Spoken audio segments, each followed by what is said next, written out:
Welcome back to the Nullified Take channel on YouTube, where Kahuna and I've got the TNT takes for you on the Challenge USA episode 10. That's right, I'm your host, Chris. And Kahuna, thank you for being flexible, and everybody in the live, thank you for being flexible. I had a bit of a busy weekend, so I had to move this live out by 24 hours from when we normally do it. But I am glad to be here, and I'm glad to talk to you about this episode because, I don't think it's a hot take at this stage, but I've really enjoyed the Challenge USA 2, and I can comfortably say for me, this USA 2 season is becoming a lot better than what USA 1 was. And that's quite surprising because it had really big star power in that first season, like a Tyson Apostle as well. But I'm kind of enjoying USA 2 a lot more, Kahuna. I don't know why. It's been fun. It's a good mix. We started out saying it's really good seeing the vets against the ropes, back against the wall. How can they perform when they don't have domination over numbers and things like that? And we've seen it sort of flip the other way. Like, if you are a fan of MTV Challenge veterans, this is the season where you get to see them do the full gamut of going from underdog to kind of dominating in the last couple episodes and really putting it back on the Survivor Survivor or the CBS exclusive crew, which is a really good storyline to see. And what I like about it as well is it hasn't just been one way. Like you said, the vets struggled a little bit in the beginning. They found their footing, started getting a little bit more dominant, started controlling and dictating a little bit more where the votes were going. And even now, they're still winning a lot of the dailies. If you consider Fessy a vet, which clearly the challengers now see him as a legitimate challenger above anything else, then they still have the power. But there is still underneath that, there is this struggle for dominance where it doesn't feel like the other part of the house is just going to go away like a normal seasons.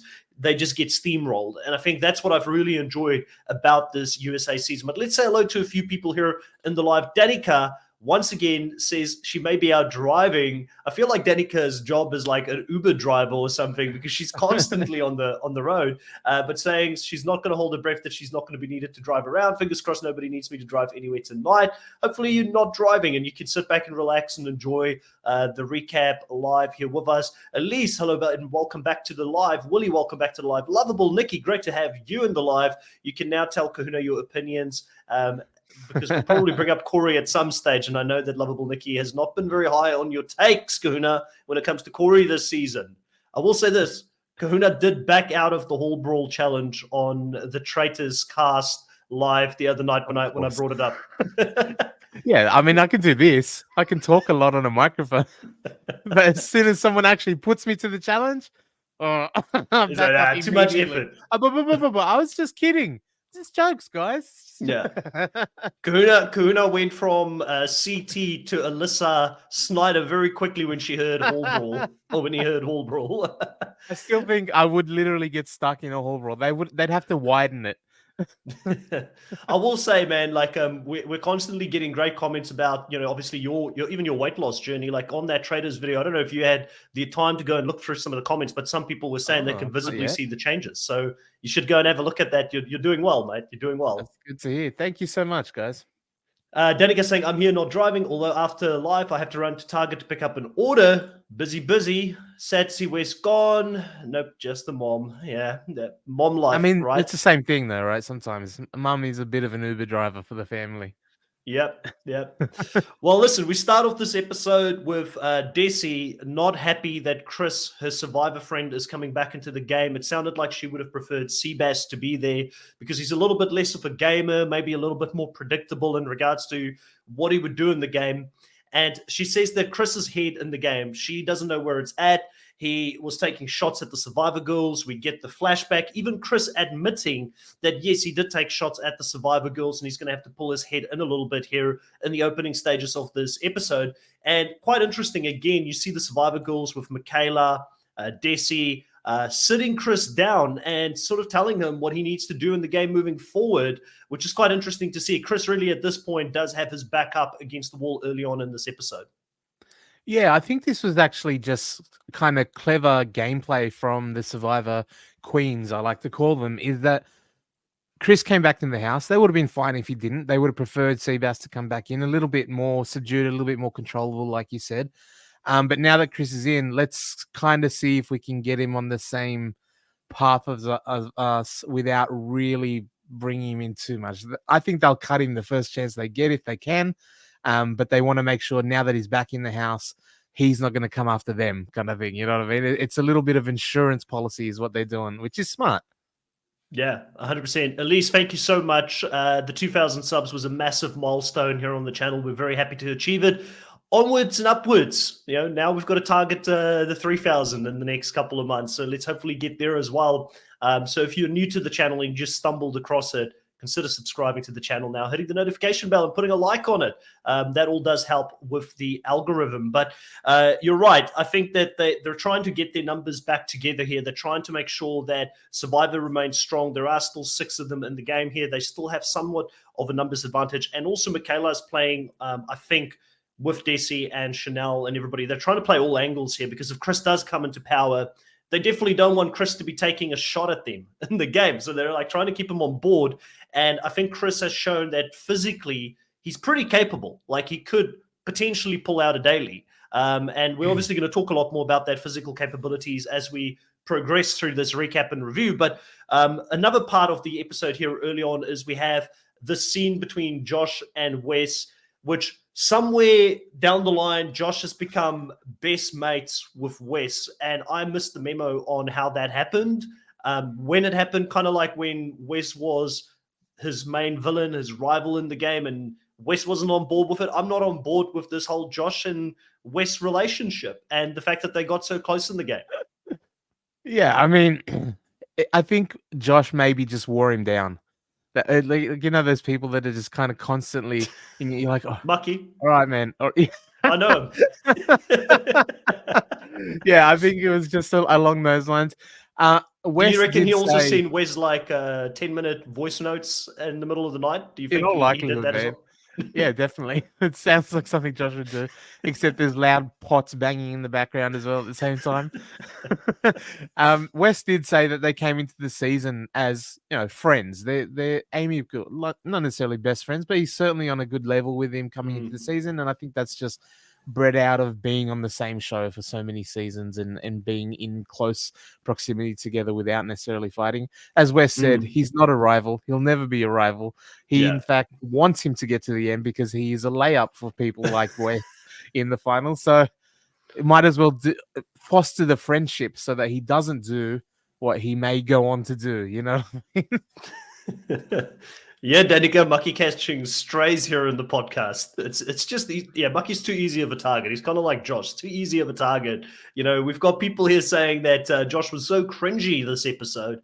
We'll talk a lot about it, but you kind of mentioned that Wes sees Josh as a layup. And I will give Josh credit for this at least. Like, he's able to put his friendship aside if they are friends outside of the game, and he sees that. He knows that going up against Wes strategically is not a good move for him. Like, he needs to be good. I don't think, like, if you look at the field right now, I don't think there is almost there just probably isn't anyone he could beat in a final. I feel like he's already going in with an L.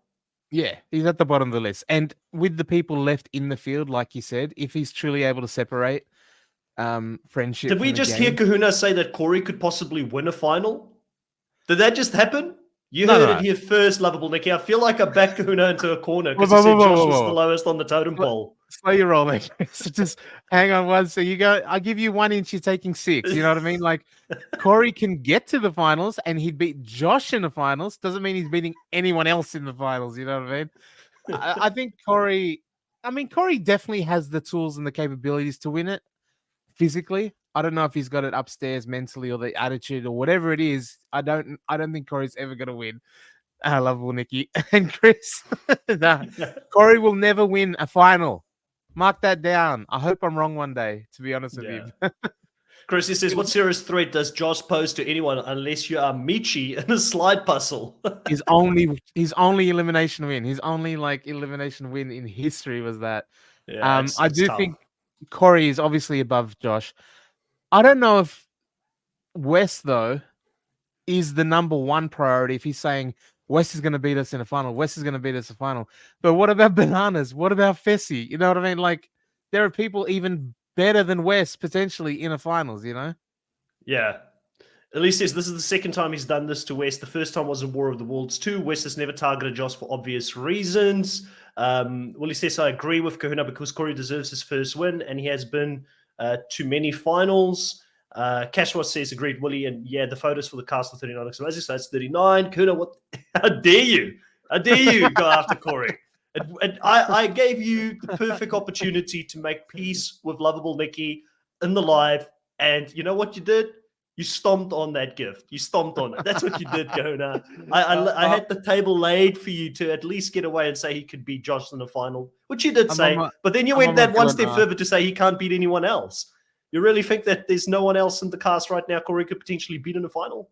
I think Corey could potentially beat any of them. All I right. just don't. I don't. Clip that, know. everyone. Yeah, like he. Call it a day, Guna. Leave it at that. I just Call it a don't day. think he will. I just don't think he will. He doesn't like even this season. Corey, what is he standing out as like? No, but he's really playing. I think he's really playing the under perfect the radar. game. I think he's playing the perfect end game and then win. Yeah, exactly. He's playing that middle field. Like he's like, I'm not gonna.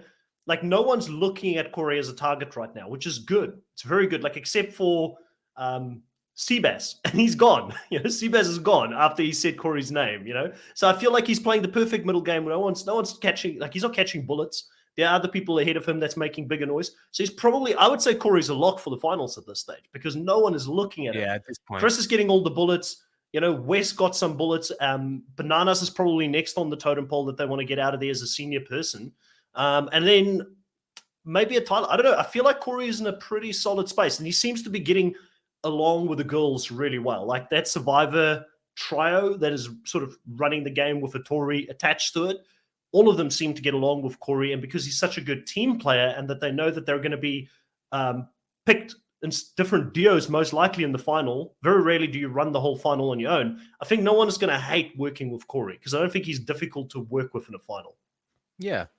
My whole thing with Corey, I think it's swung too hard, Chris. I'm not like negative on him. I said to you in text message, and I think Corey is perfectly mediocre. He's always like, he's never going to be the worst. He's not going to be like bad by any means. And he's a good performer. He's just not that top level to win a championship. I don't think he's going to get there. Yeah, Elise agrees with you. Says, I don't think Corey could win on his own. It's possible if the finals are partnered. If not, I can't see it. Lover Malinki says, Corey is low-key. No one is targeting him. This is what you need to do to get to the finals. And then Chris says, when you, Chantal, and Drew do another power ranking, I hope you remember how untargeted Corey is. I definitely will. I feel like he's a lock at this stage to go to the final. Elise says, Josh will never win a final. I don't see a situation. Unless he's running it against Michi. Maybe. Michi's not getting to it. Michi's never coming back on again.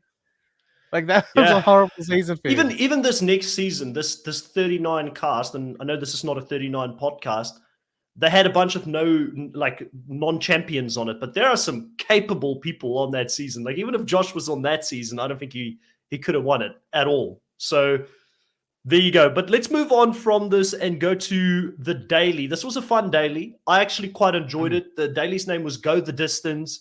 They're up on this big platform. It kind of reminds me of Australian Survivor as well, where they have to run out and grab something like a puzzle piece as they're jumping off a big platform. And that always is like something that when you have people with fear of heights, it's the fact that you have to leap out for it that really gets people when they're having to go over, this open distance in water. And it can freak people out. Like we saw this episode, it did for some. And I liked it because there were different rounds for them to do it. And it got harder and harder with the the specific baton that they had to grab being further away from the podium as they were doing it. And what I also liked is that they made clear it was measured by their wingspan and height. So it was a fair challenge across the board. The challengers doing great work in trying to make it as equal or even as possible across the board, which is great. It shows growth from the show. We always talk about growth from individuals, but it's good to see the producers are also implementing these things in the challenge. But overall, I thought visually this was quite an appealing challenge. And what a journey for Michaela this episode. Like I was right in there with her, going through the emotional roller coaster. Superstar edit, like she's this arc that she's on, like she in the last few episodes she's getting more and more vocal, and we're seeing the smarts come out. Then we get the chance to see the physical. Sorry, winner's edit potentially. Like, could this be a winner's edit? This episode specifically, I mean, anytime you're gonna have that the terrified heights, like we see it all the time, but to overcome in a way that she did, and not only just like actually do it, like we've seen on All Stars, Katie, terrified of heights, they just step off the platform. Darrell's been paralyzed by his fear of heights in the past, still gets out and does it, but never really to the point where he can actually overcome it and win. He just overcomes it to the point where, look, I participated, so the producers don't get mad. But Michaela's Bananas even gives a nod to that. Bananas even gives a nod to it where he says, I've been on many seasons, and normally when someone gets in their head like this, they're out and they can't recover. And then we see her recover, right, Kahuna? To the point where it's not like you never see anyone just standing there shivering, trembling, and crying, like literally crying in fear, and then just run and leap off a freaking platform over the ocean. Like that is some mental fortitude to overcome that, and then actually still through that adrenaline rush and everything that you're going through, coordinate the jump with the timing of the hands. Like we saw Michelle fall on the first attempt, like so run pitiful. Straight out. Like my comment is aging like fine wine in the beginning of the season when I said, the problem with Michelle is the thing that always sticks out in my head is how she didn't survive the challenges when she was on her own. And this season is the first season where she is not partnered up with people. And it's showing. It's really showing. Like she's not a physical competitor. She is actually kind of the Josh of the female part of the season, which is not great when it comes to individual performances. And in fact, I feel like Josh is better than her because Josh has won more dailies than Michelle in his seasons that he's been on. I'm pretty sure. Yeah. So, but she's really being found out on her own. Individually, she's got nowhere to hide on these challenges. And another person that I'm kind of feeling bad to call out for not performing well, but also have not been performing well for 2 consecutive episodes now, Chanel. She's also started to get found out badly on these challenges. Jumping stuff, jumping coordination. Maybe that's the thing. The trampoline and then jumping off the platform, grabbing stuff while trying to coordinate a jump. I'm assuming, not that I do it much, or I used to play basketball. Although jumping wasn't a thing, it was just I call myself the 2-inch verticals, just be able to tippy toe rebound without actually getting off the floor. But yeah, Chanel not looking great in back-to-back episodes. Michaela doing the absolute opposite. And you can see like smashing it. She's got the length. She's got that tall, sort of more lanky body than even kind of like a basket. Like you would think she'd be like a female basketball player almost. Desi is just power. Like when you looked at the technique they were using grabbing that, like Michaela had that reach and that length, and you can just tell she's probably played some basketball before, the way that she leaps, where Desi just powered her way through it. Like it was pretty impressive to see Desi and Michaela both beat Tori in this challenge, go further than Tori. It was for the first time we saw Tori not do well in a daily. I also just wanted to bring up this comment here by Jacob. Jacob says, Chris, I totally agree that Michelle is a female Josh, but better at elimination. So Josh potentially better at dailies, but you know, the other, which one would you, if you were to go onto the challenge, Kahuna, this is a good question. Would you want to be known as an elimination beast or a daily beast? What do you think is more important? I think I would prefer to be good at eliminations because how do you get rid of me if I'm in the eliminations and I keep winning them? And if you have that reputation like a CT in the past, like you don't get put into elimination. So it doesn't really matter as much if you don't perform in the dailies because you don't need that power knowing that you have the automatic built-in stat buff for your intimidation factor. And like, I See, just he got a just little bit happens to be good at both. But there's times Yeah. where he sits back and lets the game unfold because he knows he's got the buffer where I don't need to win today because chances are they're not going to throw me in any case. They're kind of scared of me. And if they And do, there's a new player starting to build that reputation this season in Chris. And we're going to talk a lot about Chris. He's building a reputation as someone that's good at eliminations. Chris stood out to me on this daily as well because he did.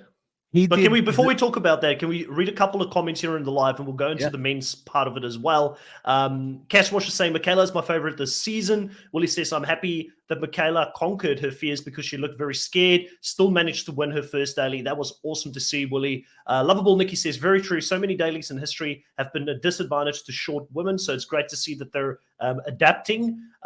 Chris is also saying Michaela is a real competitor.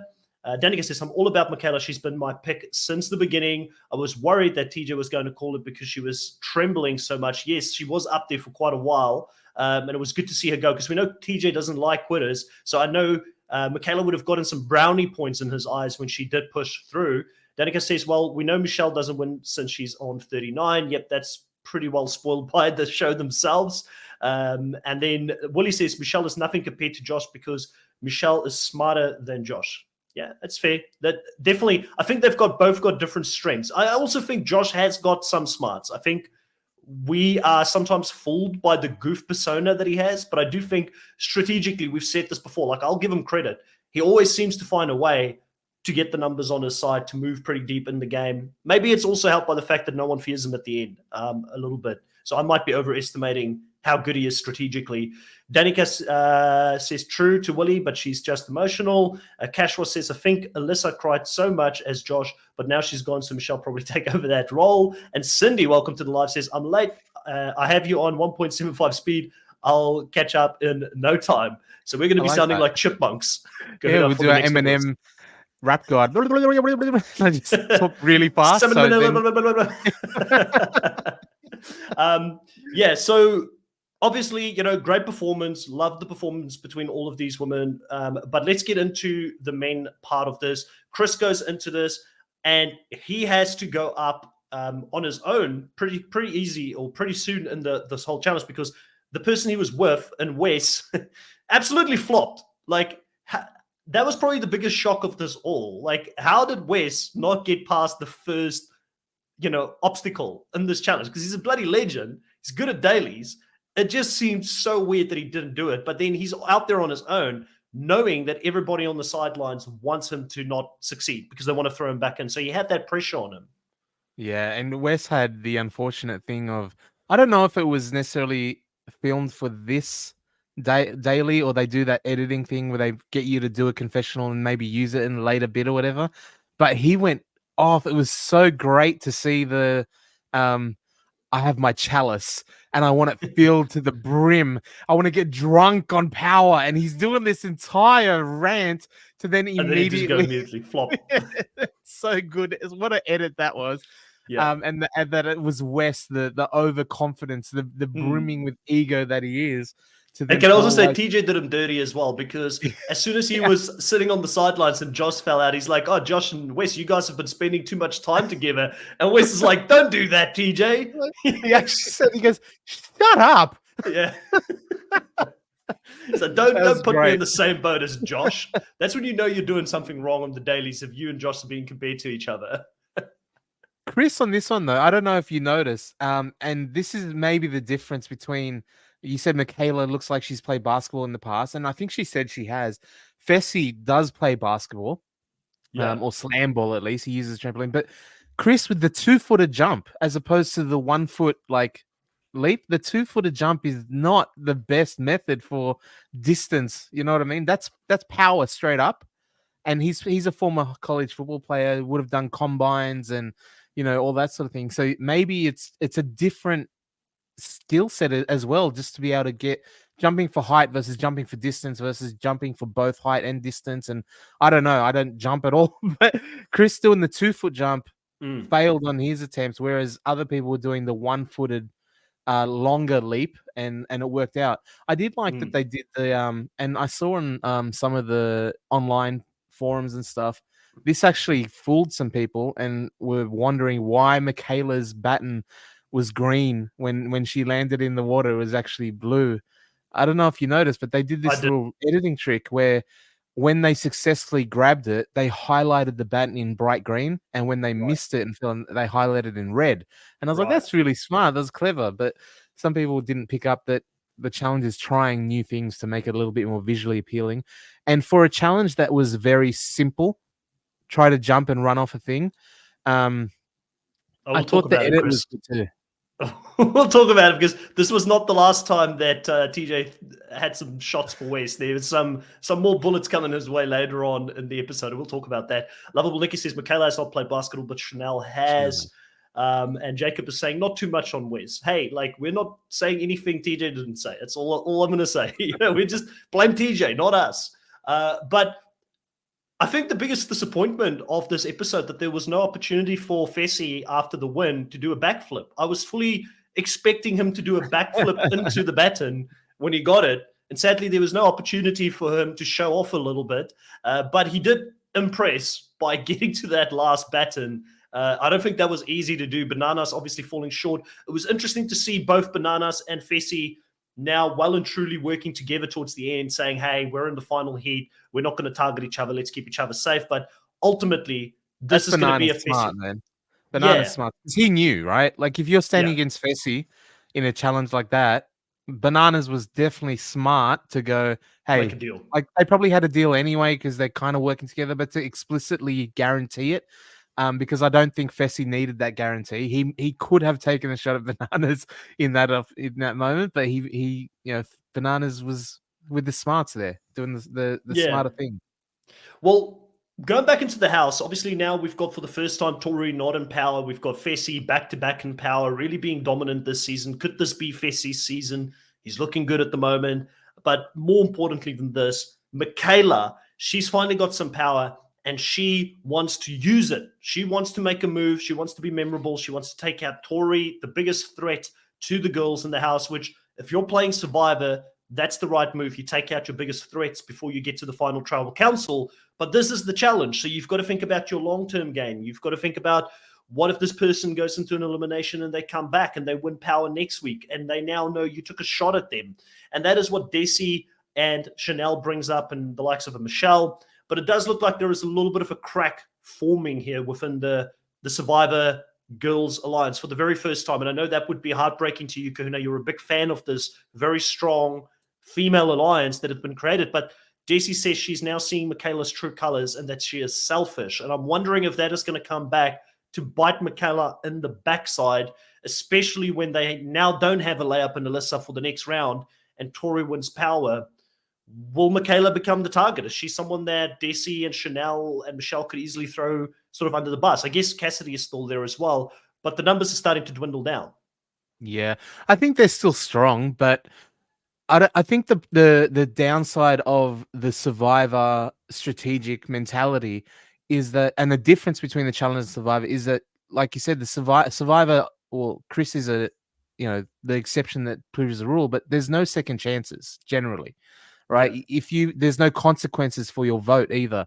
Yeah, Chris Either is kind they're of not, like boy bands, they just keep coming back. Like, you yeah. can't get rid of them. Yeah, in Survivor, you vote someone out, you get the numbers, you vote them out. That's it. They're gone. The only real comeback for you is maybe jury management at the end, that sort of thing. But generally speaking, you don't have to worry about future seasons. You don't have to worry about them coming back from an elimination. So you can take a shot like that without worrying too much about the consequences.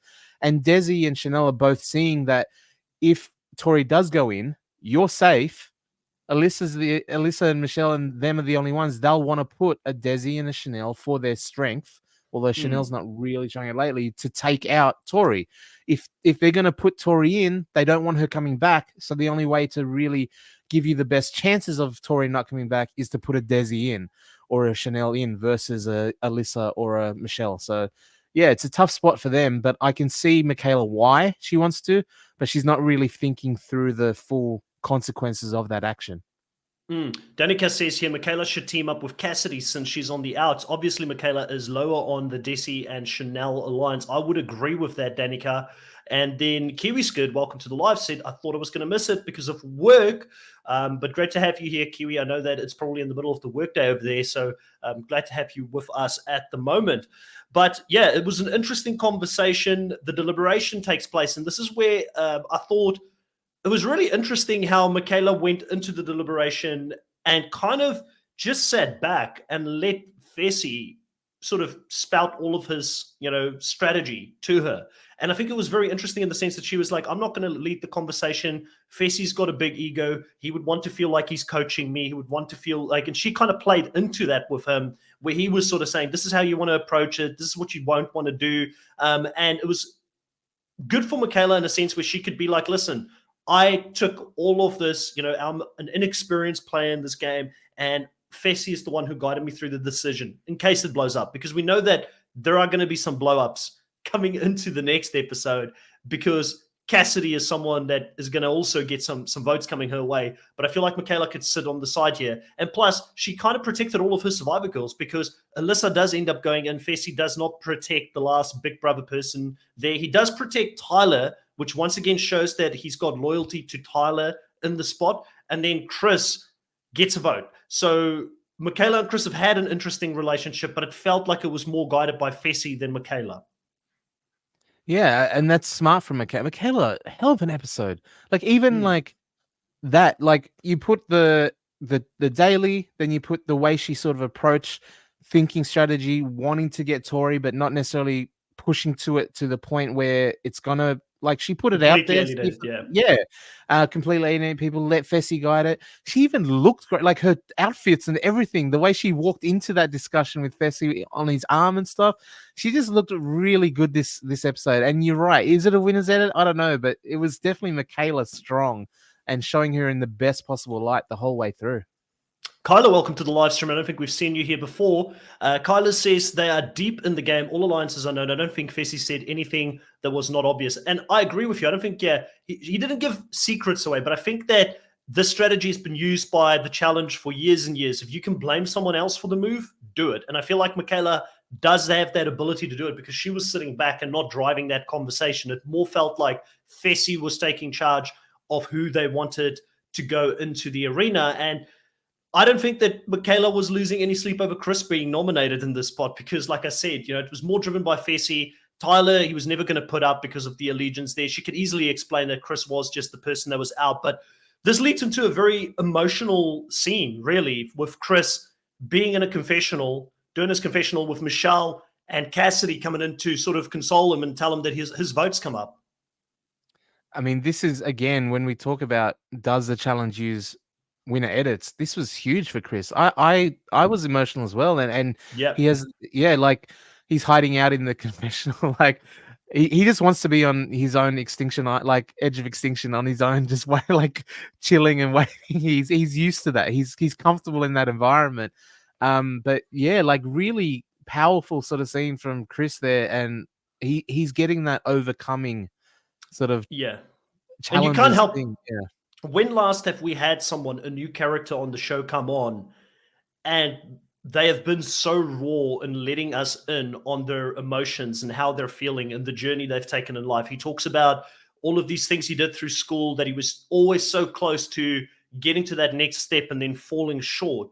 Then going on to Survivor, like I said, when we did our draft picks in the beginning of the year, Survivor was a dream of his. Like, it's like me going out there and playing Survivor. He watched it from season one. He wanted to be a strategic mastermind. He wanted to be respected for his game, and then falling short, being voted out third in Survivor, having to do it a different way, coming back, finally winning it, but still it not feeling good enough. Like, he's done good, but just not good enough in his own expectations and probably the mind of people around him. And here he is again in this game that is bringing out the insecurities within him, because he is struggling to find a foothold in the game, and he's feeling like he's on his own island. And again, he's just not going to be good enough. I feel like you can't help but hear that story and just want to shout for Chris. Like, I am fully team, like I was Team Survivor in any case, but I'm fully behind this underdog story of Chris right now. And I'm hoping that he can find a way to get to the final and at least have a chance at running the final. I don't know how you do if he does get there, and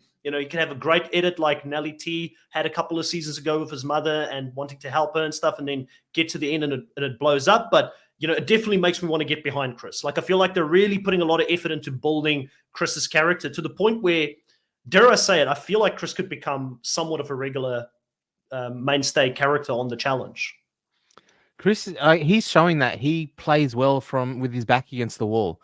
When the odds are stacked against him, I mean, we've seen him in 2 shows, and so far that's kind of been his MO. Like he puts himself in a really difficult position.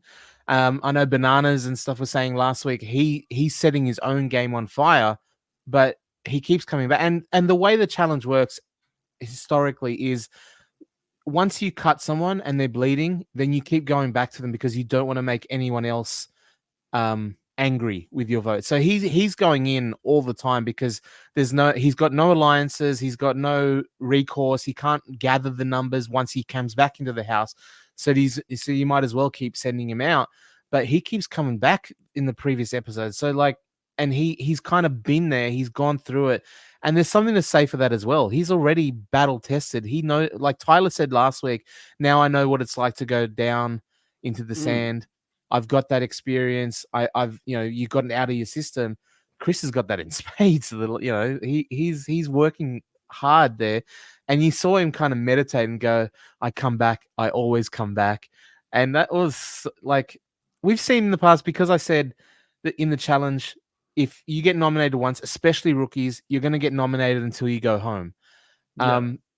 But they're showing it in a different way. Usually we don't give a crap. Like when it's the people that are like continuous going in, they might get angry or whatever, but they don't show the emotional side. They don't get that edit, and we don't get that insight into it. So it does give me like really interesting, at least going deep into I think he's going to the finals, like the way they're giving him this much screen time. Yeah, like he's been a big part of the season so far. Danica says, "Oh, the tears not necessary. I really wonder if this is the show for him." And I don't think he's crying. I think what people are missing is that the tears that are coming out has got actually nothing to do with the show or the situation he's in. I think it's more about him feeling once again that he is letting people at home down. Him once again feeling like he's letting himself down by not being as good at the game as he should be. I feel like the situation, he was ready for it. And he always, like you said, he goes into a zen and then just goes into it and gets the business done. I like seeing people go into the elimination and sending people home. That to me is always exciting. I'll always remember the Jordan and Tori season when they kept getting thrown in and they won their way into a final in War of the Worlds 2. And it was exciting to watch. And we're kind of seeing this again. We saw that with Wes many seasons ago, funny enough. He also went into many eliminations and sent people home, which is why he's got the elimination record. So very, very exciting so far. Cash was saying, Chris supporting Chris. We love to see it. Willie said maybe Fessy was exaggerating about targeting Wes and Bananas. Could be. I'm not too sure. I think that Fessy does, to some degree, want to take them out. Like he knows that the road to the end is easier if they're not there. But he's also got to be very careful about when he takes that shot. But I will say this, Fessy's running out of runway because we're getting close to the end game here and Bananas is still in the game. So that could be dangerous for everybody that is still left there. Danica's saying his social game sucks though. Yep, his social game. I don't think it's his social game. I think people actually really like him. I think his strategy sucks more than his social game because people are still going out there and saying, sorry, Chris, man, it's a bad spot to be in. Like, I feel like they don't dislike him as a person. It's just he's a bit transparent with his strategy. But then again, in the challenge, I feel like if he becomes a mainstay in the show, Kahuna, to be transparent in your strategy is kind of challenge 101. People in the challenge don't like the blind vote. They don't like people trying to be backstabbing and conniving. They want to be stabbed in the front. I feel like that could actually work in his favor the more he comes back in the future. Yeah, but the problem is he was trying to backstab. He was being so transparent in his lies. Like they've said, he went around and lied to like 9 different people back to back to back. And in a house like that, it gets back to everyone. You know what I mean? So he's transparent in the fact that he's trying to not be transparent, which doesn't work. You're right. Like I think if he builds this relationship, if he does become a mainstay and gets the callback, then you start building those friendships and you get a little bit more comfortable in your own challenge skin and say it with your chest a little bit more. You know what I mean? And also, you never really went against the people that are probably going to get callbacks the most. Like, he tried to actually work with Josh, Fessy, and Corey. Like those were his Mhm. boys. You know what I mean? So those are all good. Like in the future, if he does come back and those guys are there, they're at least going to know, well, Chris tried to work with us, so we can pull him in. The people that he went against was his own survivor people. So that's interesting. Will we get Desi, Chanel, and Michaela back in the future? That's the big question. I think out of the three of them, Michaela is the most likely. I mean, Desi's she's already almost said guaranteed now. yeah, Desi's already said she doesn't want to play the main show, apparently, outside of this. So if she does come back, it'll be on another USA season, most likely. And Chanel, I've got no idea. So it'll be interesting. And at this stage, I wouldn't fear Chanel. Like, Chanel hasn't proven herself yet. So if Chanel's upset at me coming into the next season, so what? She's not winning dailies at this stage. So that narrative can still change, but I wouldn't fear her at this stage. Chanel actually did a live TikTok that I saw. Someone comment on saying that she was upset that she's getting the non-edit this. She's invisible this season and not really getting much from edit wise. She said she had a lot of fun out there. She was doing drama, she was doing jokes, and had a lot of funny moments. But obviously, with a cast like this and as large as it is, she's kind of got the non-edit, and she gets it. She's not upset by it, but she did say she did a little bit more in the house she thought would have made the edit. Well, if you think about that, is that good or a bad thing for Chanel? It's a bad thing because the producers haven't taken the time to build her character up so that we would care about her coming back in the future. So I would be worried Yeah. for Chanel getting a call back. But you never know. It's early days, and they make interesting calls sometimes on who they do bring back. Oreo says Chris is my guy taking out Wesley is a true killer. And we'll talk about that very soon. Willie says Chris winning the season would be cool because he has been in 3 eliminations and he's doing well this season. Danica saying Kahuna, I think we're getting better edits since so many of the characters are already known by CBS. Danica says good point. Strategy is not strategy, not social. To my comment earlier. Kyler says he just doesn't have the game friends. He gets along with people, but nobody is going to ride for him. Remember, the Survivor Alliance is basically the girls he was on an island with. Well, that's the thing. It's kind of what we said. Like, he's actually not working with them. He's actually trying to work with people that are in the main show, and they were always going to have each other's back, like Kahuna said, because there is a past relationship that have come over. These guys, like the Josh and the Fessies and the Corys, have hung out many a times outside of the game. So Chris is coming in from the side. So I can't judge his game by not making inroads with them on this season too harshly because of that. Like, he's coming in with an L to begin with, trying to get in there. So I don't know. I'm definitely, I could see you're probably not the biggest supporter of him, but I think he's still, for me, is someone I'm interested in. I'm interested to see how he goes this season. I'm interested to see if he can win.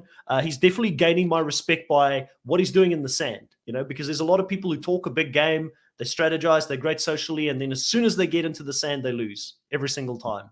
We all know who those people are. So Chris doesn't at this stage seem to be that. So we spoke about this earlier, Kuna. Would you rather have the social strategic mastermind, the guy who talks a big game in the house, but then when he goes into the sand, he goes home? Or would you rather have the guy that's messy, maybe doesn't have the best alliances, but it causes drama in the house, and then every time they're trying to get rid of him, they can't get rid of him.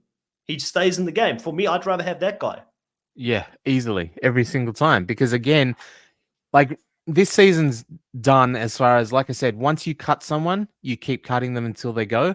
But if he builds that reputation as an elimination beast, like you can't get him out of the sand, then maybe if he does get a call back, he's not going to go down in the sand as often, right?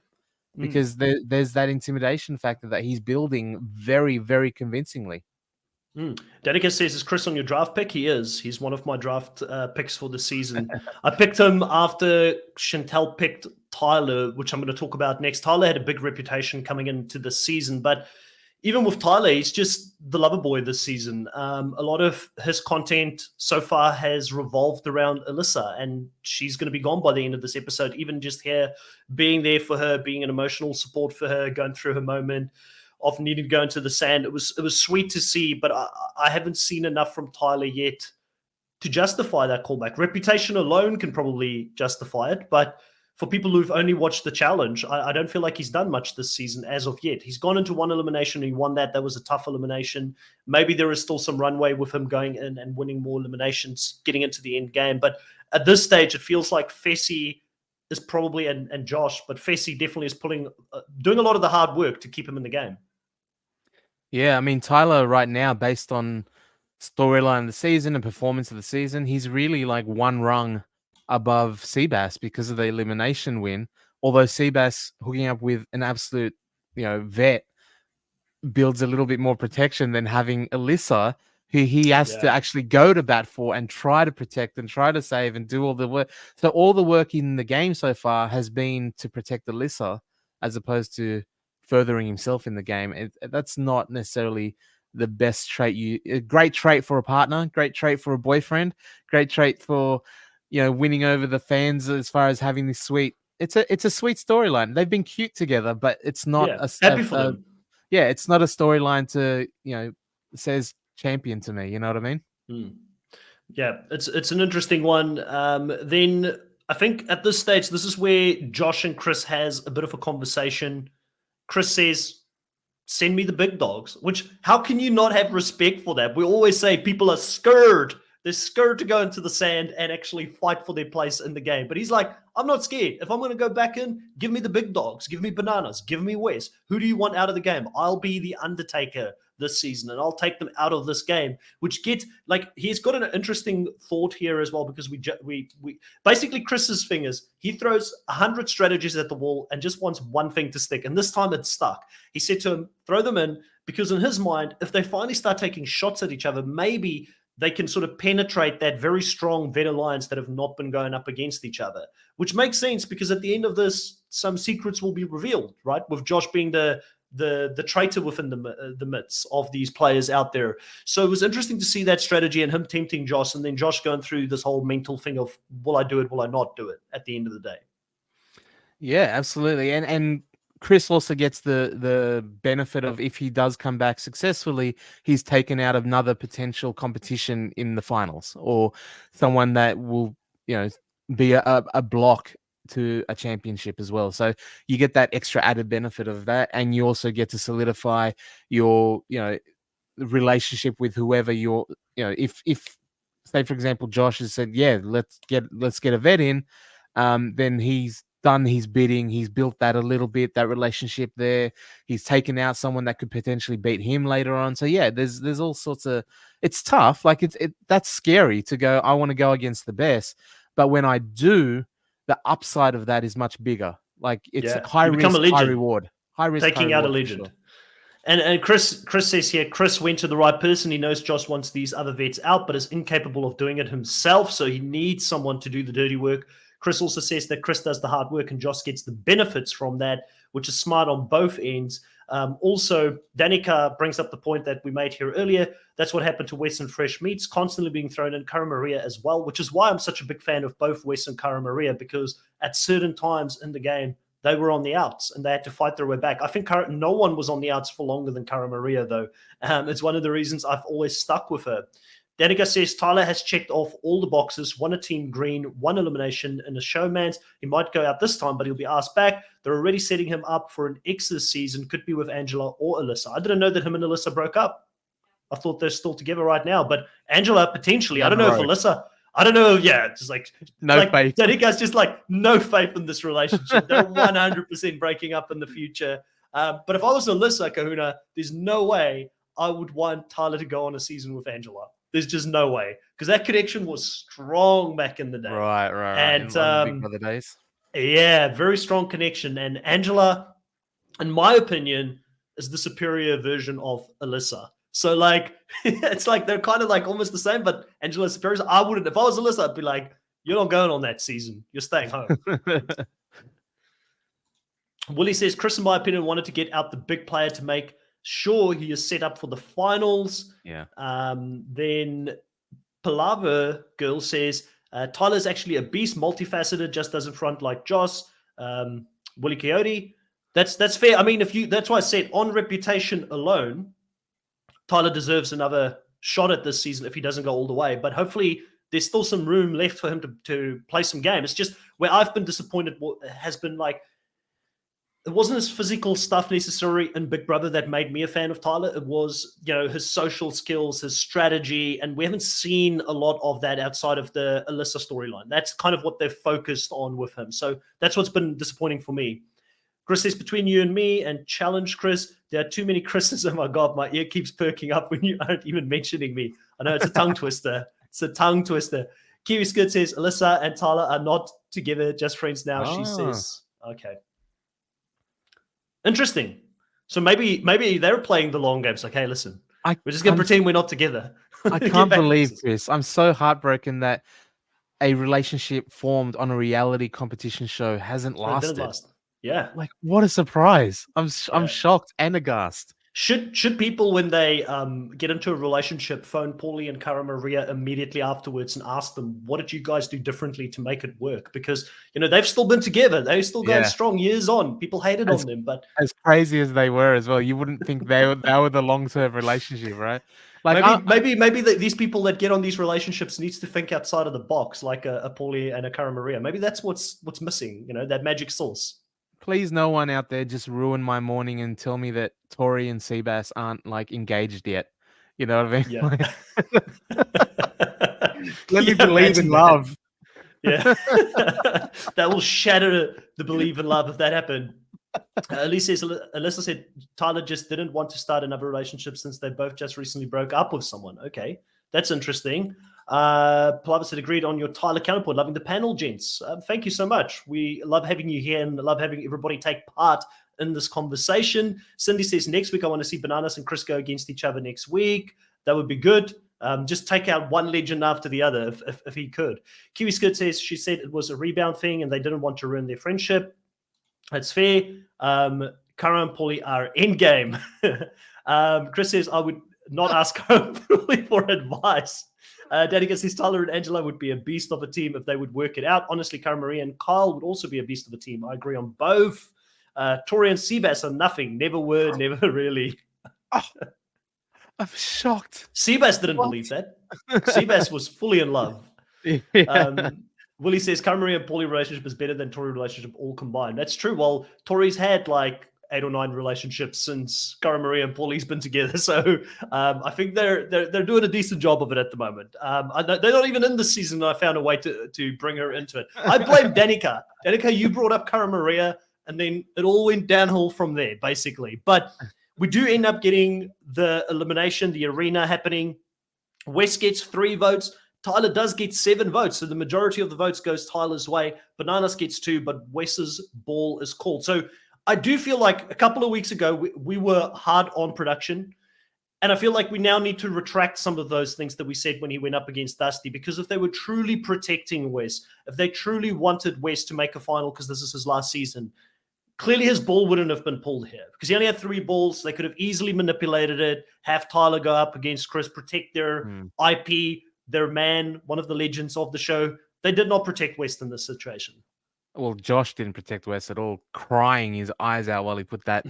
And I like how Wes at the end, he was like, "It was your ball. You put that." Like, it was of the 3, it was definitely Josh's one that got him. You know, if Josh didn't put that in, there's no way he would have got. You know what I mean? The way he kind of said it. Yeah, like they're showing that it's legit. It's above board. Like, I don't think you would have put Wes against Chris definitely in a challenge like that. So, or maybe not a challenge like that, but just in general, if he was getting protection when Tyler had so many, then we would have seen Tyler's name pulled for sure. Yeah, I think so. And then Tori gets 2 votes. Michelle gets 1 vote. Cassidy gets 9 votes. That must have hurt for her. She knows Survivor people were voting for her. She's got, I think the illusion is completely shattered that she's got people in there that's got her back right now. With Cassidy going in and Wes going in, we had Cassidy versus Alyssa, which was a scrappy fight. They had this big wheel, or like what you call it, like a gear they had to like work around as they were pulling off patches from the other person's sort of clothing. It was an interesting challenge. I actually quite liked it. Very, very scrappy, but it was very tight between both of them. I believe it was 8 patches Alyssa pulled off, Cassidy beating her with 1, getting 9 out of 10. And at one point there, I didn't think Cassidy was going to come back and do it. And I also want to give respect to Cassidy, because there's been times on this podcast where I've been harsh on Cassidy this season. I know that. And it's because I love Survivor and I want Survivor to do well. It's tough love, like my dad used to give me, right? But Cassidy is doing me proud. She's doing me proud right now. Fighting it out there for the Survivor girls, winning his 2nd elimination in the sand, proving, like she said, that she deserves to go to the end. And at the end, calling out those girls that are too scared to go down there and actually do the daily. Like, I loved it, man. Cassidy is feisty. And at the moment, she's winning me over. And I think ultimately that's what proved the difference in the elimination is that Alyssa, everyone kept saying Alyssa had the reach advantage on her and could just hold her. But when it comes to a challenge of physical sort of thing, it's sometimes aggression and just that dog go get 'em sort of attitude makes all the difference, right? If the physical tools might have been on Alyssa's side, she's got the strength, she can hold her, all that, but just having someone come at you like a buzzsaw and really try to like that aggression is not in some people's nature, and it's hard to put up with when it can be very sort of overwhelming. And I think Cassidy has that little bit of pit bull in her. Even though she might not have all the tools to back it up, she can at least have that over someone like Alyssa, who's a little bit more genteel, and it proved the difference. Chris was waiting for this moment the whole season. She's like, well, look at you finally giving Cassidy props. Time to admit she would have beaten Gabler, or should have beaten Gabler. I still think Gabler's my man, and I still think he deserved that season. But, Cassidy is doing well this season. I have to give her props. I definitely have been at times very tough on her this season, and she's a fighter, man. And you can't, it's like the whole Chris situation. When someone goes into the elimination as often as they do and they remain strong and they show fight, you can't help but support that. And, Cassidy, well done. You deserve it. I'll give you all the props in the world. You're starting to prove yourself out there. Even though you're not winning the dailies and people think you're a layup, you're doing the opposite. And I found it very interesting that Chanel was throwing shots in the side after that comment. And she's like, well, try and put me down there and let's see what happens. Layup. She called her a straight layup, savage, in the confessionals. I'm like, wow, where did this come from? Claws and out. So far, we're not seeing it backed up, right? No. So I don't know. Like, maybe... I kind of want to see it now. I want to see Chanel go down there and take on Cassidy. Or do I? Because that means the Survivor girl does go home. But I mean, it's pretty harsh words for Cassidy, who's just won twice. Like, you're going down there in that elimination. You're going to say some stuff because the adrenaline's flying. You're still in that fight or flight mentality. Like, you should have an understanding that emotions are flying high and you're going to pop off a little bit when you're down there. But Chanel not having any of it. Well, Chanel did it in a separate confessional that was filmed later, right? She had time to think about what she was saying. Yeah. We don't even know when she actually said it, by the way, which when I saw, I was like, she's talking a lot of crap for someone who hasn't even gone down. And I was like, was editing magic a thing here? I'm not sure. Like, when did she say it? I thought it was harsh that she was using the word layup on Cassidy. I was like, man, that you really wanted to stick it in, the knife in the back there of Cassidy. But Jacob is saying, if the show is rigged as much as people say, Bananas would be a 20-time champ, or even CT probably. Danica says, disappointed dad West to Josh. I mean, and this is the thing about Wes. Wes is such a great guy outside of the game, and I know this because, even our friend, bloody hell, forgot the name now. Drew. Yeah, not Drew. Oh. Thinking about champion, Dirt Ninja from Australia. Troy, sorry, man. I had a mind blank there for a second. Even Troy went over to the States not that long ago, and Wes is like, you can come stay at my place. Like, he's just that kind of guy. You could be new to the challenge world. He lets people in, and I feel like this would have hurt him a lot, like, at a personal level outside of the game. So there's going to be some repercussions for this. Even though Banana said that he didn't feel like this would come his way because he feel like he's got a stronger relationship with Josh, you've got to feel like at some point there's going to be some repercussions for taking a shot at a vet. And he's probably the lowest person on the totem pole right now because he showed that willingness to do it. Chris, not what Chris, did you Willie think of said, that, by the way? Sorry? What do you think of him doing that, by the way? Like, now, like, I don't, when I watched it, I was like, why is he doing that? But in my head, I went, you know what? Like, he needed to. I'm not giving him credit for thinking it out this way, but I think the unintended consequences is that Josh actually looked kind of smart because with Wes on his retirement rant for the whole season, Josh could actually take that move and not have to put up with, you know what I mean? Like, I don't necessarily know if he thought about it that way at all. I think he was just like, this is the best move, I'll do it now, and didn't think it through. But really, with him never coming back, or potentially never coming back, he could get away with it unless someone but the only person that would necessarily hold it against him being a Bananas, is not that type either. He knows that it's part of the game to go in and, you know, all that sort of thing. Like Bananas loves Wes after many years of not. But he's not going to hold it against someone for voting them out. He knows it's part of the game. So Yeah. the people that were around him aren't going to give him consequences or repercussions either. So it's an interesting thing that ended up Yeah. working well for him. Yeah. No, it's definitely. I agree with you. Willie says, I want to give Alyssa credit because she almost won against Cassidy and put up a good fight. That's true. She did do a lot better than what I thought. She was, you know, kicking and screaming going into the arena, but then did really good when she was there. Cashwash says she basically called out Chanel since everyone else went into an elimination before. So that's probably why Chanel took so much offense to that specific comment. Cindy says, I only want to see CBS people in the finals. I don't think that's going to happen, Cindy. I think that having these amount of vets still there with very much experience, I would say it's going to be very 50-50 when it comes to the finals, but there will be some vets definitely there. Danica says, so do you think this will be enough for them to ask Alyssa to come back? Not on her own, but maybe with Tyler, I would say. Chris says, Cassidy gives me a major Cara Maria vibe, so that means you'll just love her eventually. Yeah, she kind of gives me a little bit of Cara Maria vibes, like scrappiness and things like that, but she's like, to become Cara Maria, she's got to put in the work like Cara Maria did in regards to hitting the gym, bulking up, becoming stronger, and things like that. You know, Cara Maria really, you know, put in the work to become the legend that she is. Cashwa says, Danica, I doubt it. Oh, she's only went since months. Maria was casted. Kiwi Skirt says, TJ never mentioned seeing her again. He said, why not say stuff? TJ can be brutal sometimes, man. Not saying, I hope we see you again. Danica saying, dang, you need to be careful about that Gabler thing. It's a hot topic over here. Mind my own business. Hashtag mind my own business. Listen, I'll always say what I think, and people can hate it or love it. I also appreciate if people don't agree with me. That's fine. We're allowed to have different opinions. Maybe one day what I'll do is I'll do a deep dive into why Gabler won that season. Could be worth it. Probably will get views just because it'll be controversial. But, you know, at the end of the day, I do think Gabler did enough to win that season. Willie says, I mean, Chanel hasn't done well in dailies and is protected by Desi and Michaela. That's true.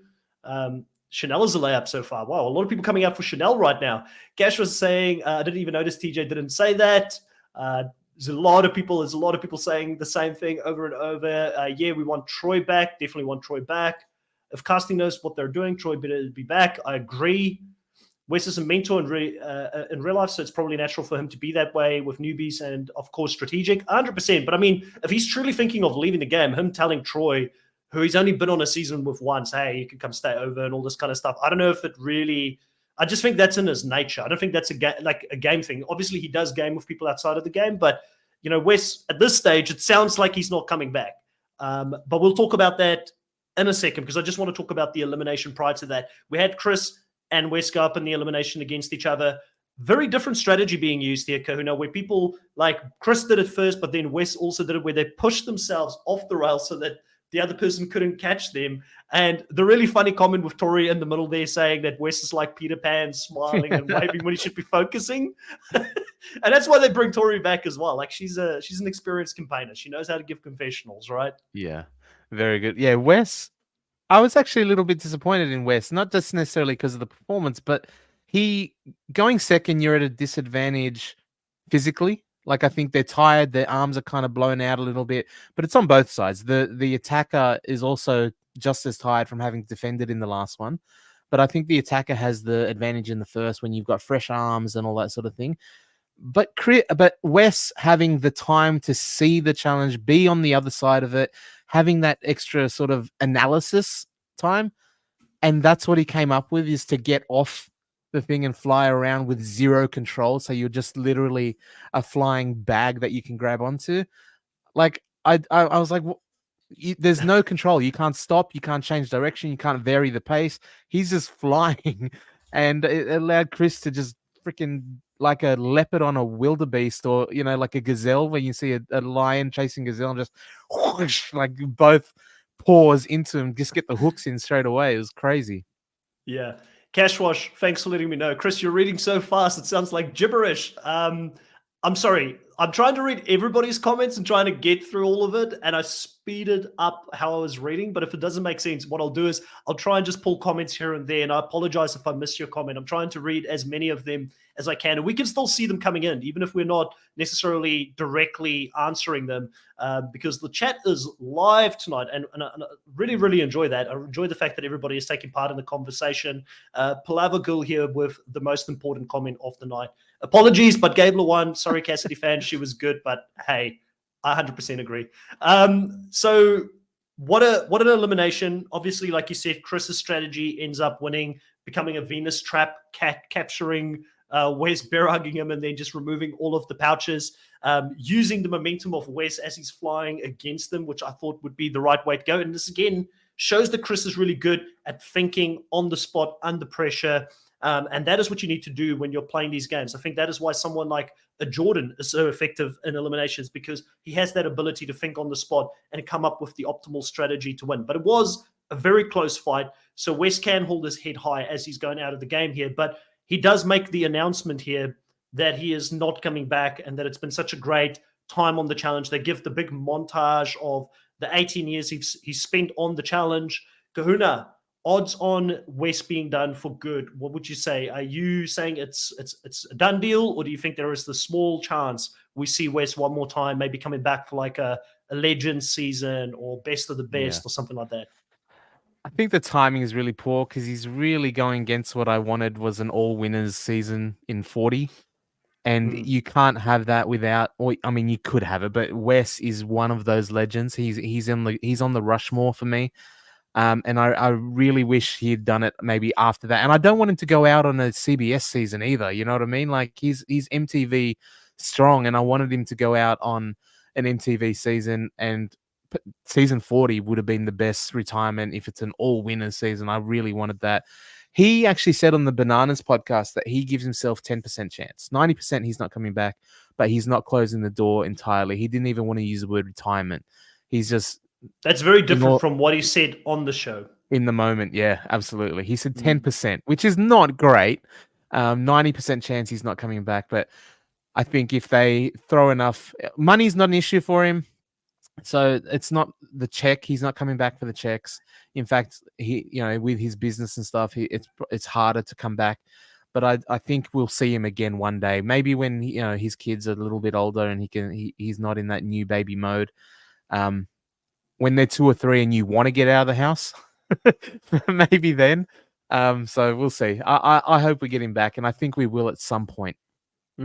TJ being absolutely brutal at the end here, as he says, Chris, they keep throwing you in, you keep sending them home, you're even sending them into retirement, having a shot there at Wes, which was a filthy but fun comment there by TJ. And TJ obviously saying the door's always open, Wes. We'd love to have you back in the future, which, that's a given. Like, he's truly a legend of this game. And if this is the last time that we've seen him, it would feel empty that the last time he played it on an offshoot season, not the main season on MTV, where it feels like that is where he should have his last season. His last day in the sun should be on the MTV flagship show, even though it's been so great having him on this season as well. I've enjoyed it. Like I said, Chris is doing a phenomenal job coming back, and we're getting closer and closer now to the end here. I'm loving where things are being set up. Chris being under fire, Cassidy being under fire. Can they both find a way to get to the end here? But we're sort of getting into the end now of the show here. Danica asks if you're speaking from experience, Kahuna. With the wanting to get away from the kid. Why do you think I started podcasting so much? Yeah. Go in the room quietly. Kahuna messages me every now and again. He's like, Chris, can we just do a podcast today, please? Like, I need a reason to have some silence, And then I put Mucky on the podcast with him, and he's like, damn, I still haven't gotten away from the kids. No, it's been a lot of fun, everyone in the live. We've had 40 people at the peak here. Thank you so much. Please consider hitting a like on this so that it can be picked up by the YouTube algorithm. Consider subscribing if you haven't done so before, so that we can do more content. There's plenty more coming up in the coming weeks. We've got Survivor 45 content hitting us. We've got the Amazing Race Australia, the Amazing Race over in the US, and the Challenge 39 as well is around the corner. So, you know, a lot of new shows coming up. We're also doing Wheel of Time. For those people that are interested in Wheel of Time, this week I had to pre-record it because myself and Will couldn't have our schedules aligned, but that is going to be in 50 minutes from now. It's going to premiere here on the channel. So be sure to jump on there and leave some comments for us on that as well. It was such a great episode. But for now, that is it. Thank you, everyone. Good night, everyone in the live, and catch you guys next time. Bye.